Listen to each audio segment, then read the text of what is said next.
मुंबईकरांनो, मोनोरेलचा प्रवास सध्या तरी विसरून जा. 7 मे रोजी मोनो धावणार अशी आशा होती, पण आता पुन्हा ब्रेक लागलाय की मुहूर्त चुकलाय. काय आहेत तांत्रिक अडथळे आणि तुम्हाला अजून किती दिवस घाम गळावा लागणार? पहा आमचा हा विशेष रिपोर्ट. नमस्कार, मी भक्ती, प्रहार न्यूझीलँड मध्ये आपलं स्वागत करते. मुंबईची मोनोरेल, कधी तांत्रिक बिघाड तर कधी अपघात. 20 सप्टेंबर 2025 पासून या पांढऱ्या हत्तीचे पाय वडाळा डेपोतच अडकलेत.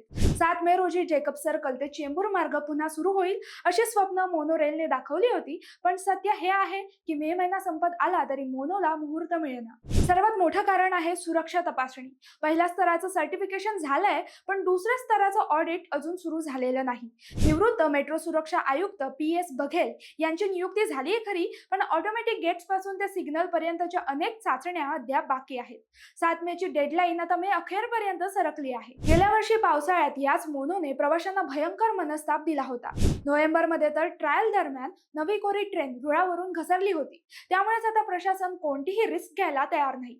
1886 चा जुना कायदा बदलून राज्य सरकारकडून विशेष सवलत मागण्यात आली आहे, जेणेकरून सुरक्षा तपासणी ही अधिक चोख होईल. दररोज 18 ते 20 हजार प्रवासी या सेवेवर अवलंबून होते. आता हे हजारो मुंबईकर भर उन्हात बस आणि रिक्षाच्या रांगेत उभे आहेत. हैदराबादच्या पॉवरमेक कंपनीला 296 कोटींचं कंत्राट तर दिलंय, पण प्रवाशांच्या नशिबात मात्र अजूनही फक्त वेटिंगच आहे. प्रवाशांच्या सुरक्षेसाठी केलेली तपासणी योग्यच आहे, पण वारंवार बदलणाऱ्या डेडलाईन्समुळे प्रशासनाच्या नियोजनावर प्रश्नचिन्ह निर्माण होतंय. सुरक्षा महत्वाची आहेच, पण मुंबईकरांचा संयम आता सुटत चाललाय. नवे डब्बे, नवे आशा, पण मोनो प्रवासाला मिळेना दिशा.